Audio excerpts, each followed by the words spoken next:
पिछले कुछ दिनों से काफ़ी सारे मेरे व्यूवर्स ने मुझे कॉल करके ये कहा कि मैंने महिलाओं की सुरक्षा से रिलेटेड, बच्चों की सुरक्षा से रिलेटेड, पेरेंट्स की सुरक्षा से रिलेटेड, ज़मीन विवाद और भी कई सारे टॉपिक्स पे मैंने वीडियो बनाए हैं। बट वो जानना चाहते हैं कि हस्बैंड के क्या क्या राइट्स अवेलेबल है हमारे कानून के अंदर।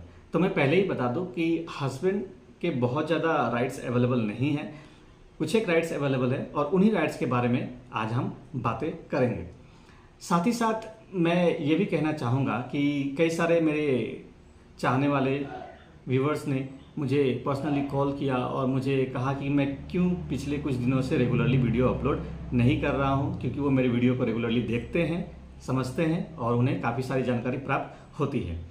एक्चुअली क्या है कि पिछले कुछ दिनों से मैं काफ़ी सारे कोर्ट केसेस में बिजी हो गया था, मीटिंग्स में बिजी हो गया था और गर्मी भी बहुत ज़्यादा है, जिसकी वजह से वीडियो बनाने में बहुत ही मुश्किल हो रही है। बट स्टिल मैं आप सभी दर्शकों को बहुत बहुत धन्यवाद देना चाहूँगा कि आप मेरे वीडियो को रेगुलरली देखते हैं। तो आइए आज के इस वीडियो में हम आगे बढ़ते हैं, पर बढ़ने से पहले मेरी वीडियो को जरूर सब्सक्राइब कर लीजिएगा ताकि आपको इस तरह की जानकारी आगे भी प्राप्त होती रहे। सबसे पहला राइट जो है वो डिवोर्स से रिलेटेड हम बातें करेंगे। हस्बैंड कब वाइफ से डिवोर्स ले सकते हैं? तो सबसे पहला ग्राउंड है एडल्ट्री। अगर वाइफ जो है अगर किसी अन्य के साथ में अगर सेक्सुअली इन्वॉल्व हो जाती है तो वैसे सिचुएशन में हस्बैंड जो है वाइफ से डिवोर्स ले सकते हैं। दूसरा है क्रूअल्टी। अगर वाइफ जो है मानसिक या फिर शारीरिक तौर से हस्बैंड को प्रताड़ित करती है तो वैसे सिचुएशन में भी डिवोर्स लिया जा सकता है। तीसरा ग्राउंड है डिजर्शन। अगर वाइफ जो है बिना किसी कारणवश वो 2 साल या 2 साल से ज़्यादा वक्त के लिए पति को छोड़ के चली जाती है तो वैसी सिचुएशन में भी डिवोर्स लिया जा सकता है। चौथा ग्राउंड है मेंटल डिसऑर्डर। अगर वाइफ जो है किसी लाइलाज मानसिक बीमारी से ग्रसित है तो वैसे सिचुएशन में भी डिवोर्स लिया जा सकता है। नेक्स्ट है वेनेरियल डिजीज। अगर वाइफ अगर किसी लाइलाज यौन रोग से, फॉर एग्जांपल एड्स से पीड़ित है तो वैसे सिचुएशन में भी लिया जा सकता है डिवोर्स। रिनंसिएशन यानी कि अगर वाइफ जो है शादीशुदा जिंदगी को त्याग कर सपोज महात्मा या फिर साधु संत बन जाती है तो वैसे सिचुएशन में भी डिवोर्स लिया जा सकता है। नेक्स्ट ग्राउंड है नॉट हर्ड अलाइव, यानी कि अगर वाइफ जो है अगर 7 साल या फिर 7 साल से ज़्यादा वक्त के लिए उसका कोई अता पता नहीं चलता कि कहाँ गई, जिंदा भी है या मर गई, और उसके जो जानने वाले हैं उन्हें भी पता नहीं है कि वो कहाँ गई, तो ऐसे सिचुएशन में भी डिवोर्स लिया जा सकता है। नेक्स्ट है लेप्रोसी, यानी कि कुष्ठ रोग। अगर वाइफ अगर लाइलाज कुष्ठ रोग से पीड़ित है तो वैसे सिचुएशन में भी डिवोर्स लिया जा सकता है। तो ये तो मैंने बहुत शॉर्टकट में ये सारे ग्राउंड्स के बारे में आपको अभी बताए हैं, बट डिवोर्स के ग्राउंड्स के बारे में मैंने अपने पिछले वीडियो में भी डिटेल्स में बताया है, आप चाहें तो वहाँ जाकर देख सकते हैं। दूसरा राइट जो है हस्बैंड को अवेलेबल है वो है मेंटेनेंस से रिलेटेड। हम सभी जानते हैं कि जब भी हस्बैंड और वाइफ सेपरेट होते हैं तो वैसे सिचुएशन में क्या होता है, वाइफ जो है 99.99 मेंटेनेंस के लिए क्लेम करती ही है, लेकिन हस्बैंड, बहुत सारे हस्बैंड को ये पता नहीं होता कि हस्बैंड भी चाहे तो मेंटेनेंस क्लेम कर सकते हैं वाइफ से। सेक्शन 25 के अंदर में, हिंदू मैरिज एक्ट के अंदर में, हस्बैंड भी चाहे तो वाइफ से मेंटेनेंस के लिए क्लेम कर सकते हैं, लेकिन जरूरी नहीं है कि सारे ही हस्बैंड कर सकते हैं। ये जो डिसेबल्ड हैं, जो फिजिकली या फिर मेंटली तौर पे कमा नहीं सकते हैं, इनकम नहीं कर सकते हैं, तो वैसे सिचुएशन में ही वो अपने वाइफ से क्लेम कर सकते हैं, अगर वाइफ के पास सफिशिएंट इनकम है मेंटेन करने के लिए हस्बैंड को तो ही। और ऐसे सिचुएशन में हस्बैंड और वाइफ दोनों के इनकम और प्रॉपर्टीज़ को ध्यान में रखा जाता है। अगर हस्बैंड जो है अगर कैपेबल है पैसे कमाने के लिए, लेकिन फिर भी वो नहीं कमा रहा है चाहकर भी, तो वैसे सिचुएशन में हस्बैंड को मेंटेनेंस नहीं मिलेगा। अगर फिजिकली डिसेबल्ड है या मानसिक तौर पे भी डिसेबल्ड है तो ऐसे सिचुएशन में आप हस्बैंड जो है वाइफ से मेंटेनेंस क्लेम कर सकते हैं। सेक्शन 24 के अंदर में हिंदू मैरिज एक्ट के जब कोर्ट प्रोसीडिंग चल रही होती है तो वैसे सिचुएशन में भी जो हस्बैंड है जिनका अपना जो इंडिपेंडेंट इनकम है वो सफिशिएंट नहीं है कोर्ट प्रोसीडिंग के खर्चे वर्चे देने के लिए, और वो या फिर डिसेबल्ड है काम करने के लिए, पैसे कमाने के लिए, और वाइफ जो है अच्छे पोजीशन में है, अच्छे इनकम सोर्स है उनका, तो वैसे सिचुएशन में भी कोर्ट प्रोसीडिंग के जो खर्चे हैं वो हस्बैंड जो है वाइफ से क्लेम कर सकते हैं। लेकिन फिर वही बात आ जाती है कि ऐसे सिचुएशन में हस्बैंड और वाइफ दोनों की इनकम और प्रॉपर्टीज को ध्यान में रखा जाता है।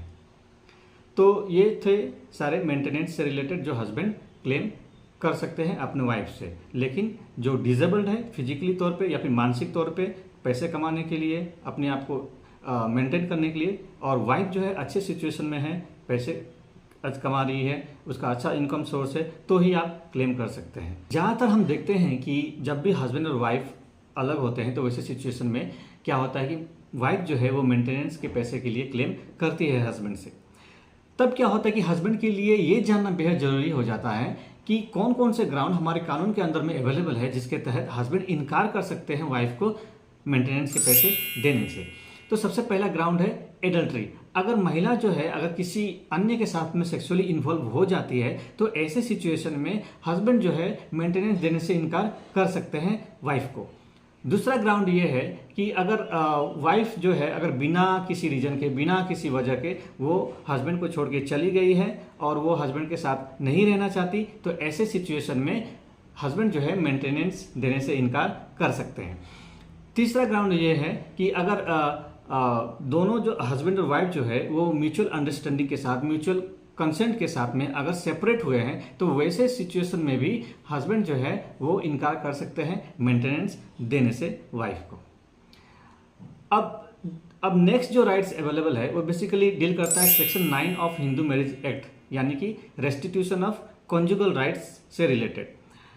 इस सेक्शन के अंदर में जब भी कोई महिला जो है वो हस्बैंड को छोड़ करके चली जाती है बिना किसी रीजन, बिना किसी वजह के, तो ऐसे सिचुएशन में क्या होता है कि हस्बैंड एक application for restitution of conjugal rights के लिए दाखिल कर सकते हैं। और उसके बाद जो है ऑनरेबल कोर्ट जो है महिला को बुलाती है, उनसे वजह पूछती है कि क्यों वो बिना रीजन के, बिना किसी वजह के वो हस्बैंड को छोड़ करके चली गई। तो फिर उसी के तहत एक डिक्री पास हो जाती है रेस्टिट्यूशन ऑफ कॉन्जुगल राइट्स के लिए। लेकिन सबसे इंपॉर्टेंट बात यहाँ ये है कि यहाँ ऐसे सिचुएशन में हस्बैंड को प्रूफ नहीं करना होता कि बिना किसी वजह के वो चली गई। द बर्डन ऑफ प्रूफ जो है वो महिला के ऊपर में होती है कि उसे प्रूफ करना होता है कि कुछ रीजंस थे, कुछ वजह थी जिसके वजह से वो हस्बैंड को छोड़ करके चली गई थी। और अगर समझ लीजिए कि ये रेस्टिट्यूशन ऑफ कॉन्जुगल राइट्स की डिग्री पास हो जाती है, कोर्ट अगर ऑर्डर पास कर देता है महिला को वापस हस्बैंड के साथ में जाकर रहने के लिए, तो ऐसे सिचुएशन में क्या होता है कि महिला को हस्बैंड के साथ में फिर से रहने के लिए जाना पड़ता है। अब जो अगला टॉपिक है वो है section 498A IPC. Section 498 IPC के अंदर में अगर हस्बैंड या फिर उनके कोई भी रिलेटिव्स महिला को शारीरिक या फिर मानसिक रूप से प्रताड़ित करते हैं, गाली गलौज करते हैं, मारते पीटते हैं, तो वैसे सिचुएशन में क्या है, अगर कंप्लेन लॉन्च हो जाती है तो गिरफ्तारी हो सकती है हस्बैंड या फिर उनके रिलेटिव्स को एज एप्लीकेबल।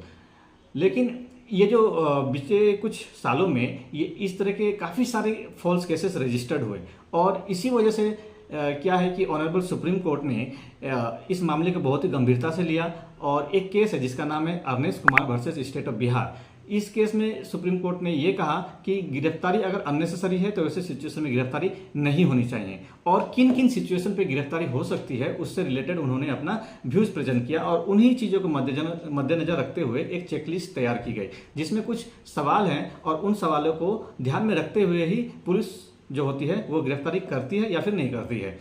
तो आइए उन कुछ सवालों के बारे में जानेंगे। अगर हस्बैंड या फिर उनके रिलेटिव जिनके अगेंस्ट में ये कंप्लेन लॉन्च हुई है, अगर पुलिस को अगर ऐसा लगता है कि हस्बैंड या फिर उनके रिलेटिव जो ऑफेंस उन्होंने जो किया है उसे फिर से भविष्य में वापस वो कंटिन्यू कर सकते हैं या फिर बार बार कर सकते हैं, तो ऐसे सिचुएशन में भी गिरफ्तारी हो सकती है।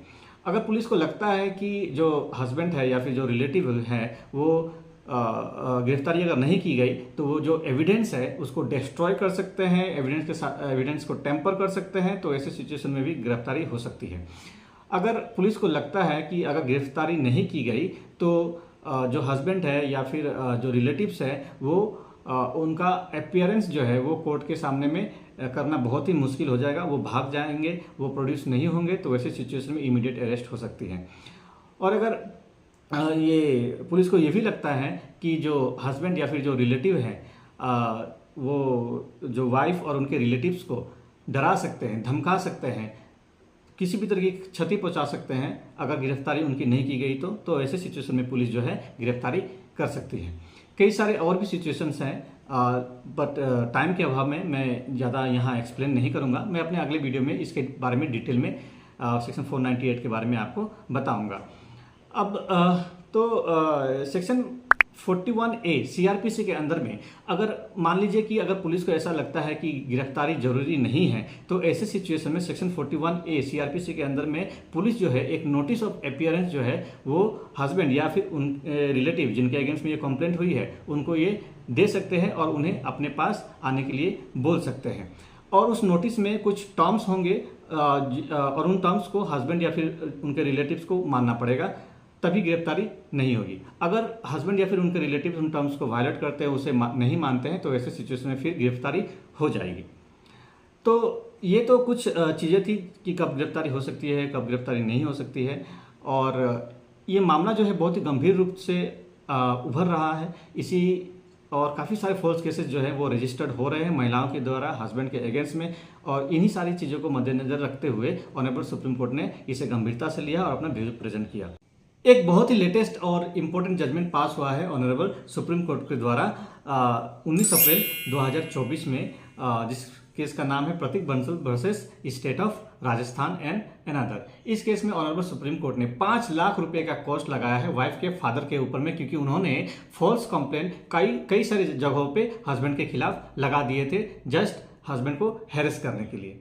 तो इन सारे मामलों को देखकर हम समझ सकते हैं, और ऑनरेबल सुप्रीम कोर्ट ने भी इसे देखा, समझा और इस गंभीर मामले को और अपना व्यूज प्रेजेंट किया, अपने डायरेक्शंस दिए कि सेक्शन 498A के अंदर में अगर गिरफ्तारी जरूरी नहीं है तो गिरफ्तारी नहीं होनी चाहिए, और अननेसेसरी हस्बैंड को हैरेस अगर कोई भी महिला करती है तो ऐसे सिचुएशन में उस पर कॉस्ट भी लगाया जा सकता है।